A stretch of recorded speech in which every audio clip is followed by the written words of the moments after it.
Hi hello welcome back to my channel. IBomma రవికి కొత్త offer వచ్చిందా? వస్తే అసలు ఏం ఆఫరు, ఎవరిచ్చారు, ఎలా, దీని గురించి మనం అయితే మాట్లాడుకుందాం.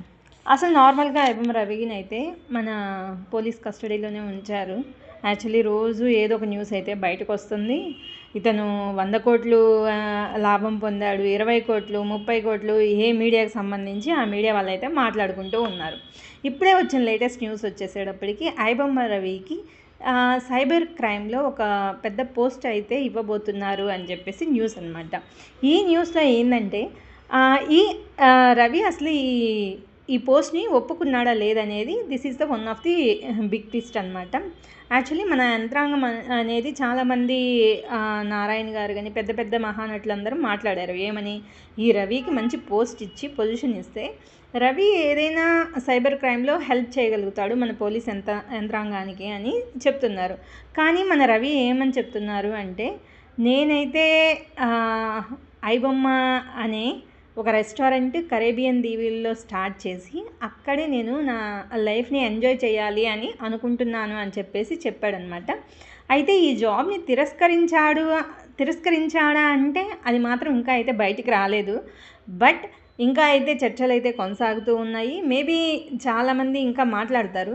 ఎందుకంటే ఐబొమ్మ రవి వల్ల గుడ్ ఎంత ఉందో బ్యాడ్ కూడా అంతే ఉండొచ్చు. మేబీ ఈ ప్రభావం వేరే వాళ్ళ మీద కూడా ఇప్పుడు స్టార్ట్ చేయొచ్చు. కాబట్టి ఇతన్ని వదులుతారా లేకపోతే సైబర్ క్రైమ్లోనే ఉంచుతారా అనేది మాత్రం మనం ఇంకా ఆలోచించాల్సిన విషయం. సైబర్ క్రైమ్లోనే పెట్టి ఒక 2 to 3 years or up to 4 to 5 years నుంచి maybe he is going to be changing some time.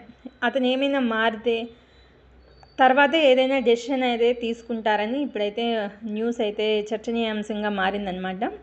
Maybe it is good news అనమాట. ఎందుకంటే రవికి శిక్ష పట్టడం అనేది ఎవ్వరూ యాక్సెప్ట్ చెయ్యరు. ఎందుకంటే ఇప్పుడు చాలామంది వ్యతిరేకంగా ఉన్నారు. ఇప్పుడు వచ్చే పెద్ద పెద్ద సినిమాల మీద రవి ఎఫెక్ట్ అయితే చాలా పడిద్ది. కానీ అలా పడకుండా చాలామంది ప్రమోషన్స్ అయితే చేసుకుంటున్నారు. కానీ రవికి ఏదన్నా శిక్ష కనుక వేస్తే సినిమా మీద ప్రభావం పడిద్ది అని సినిమా వాళ్ళకి తెలుసు. అందుకోసమే వాళ్ళు కూడా రవిని జాగ్రత్తగానే ఉంచుతున్నారనమాట. ఇదైతే నేనైతే కరెక్ట్ అని నేను అనుకుంటున్నాను. బట్ చూడాలి. ఎందుకంటే మనం రవికి ఏదైనా మంచి పొజిషన్ ఇచ్చి if he is accept that is good అనమాట. తను కూడా ఒక మంచి వ్యక్తిగా మారడానికి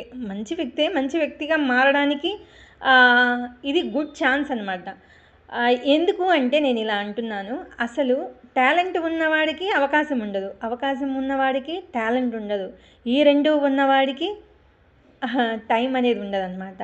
కాబట్టి ఇతనికి అవకాశం ఇప్పుడు వచ్చిందేమో. Maybe he is going to B proving in his good way అనేది మనం ఇప్పుడు చూడొచ్చు అని నేనైతే అనుకుంటున్నాను. రవికి సైబర్ క్రైమ్లో మంచి ఏదైనా పొజిషన్ ఇచ్చి ఇతను ఇక్కడే ఉన్నా వీఆర్ ఫీలింగ్ వెరీ గుడ్ అనమాట. Thank you. Subscribe my channel. Thank you.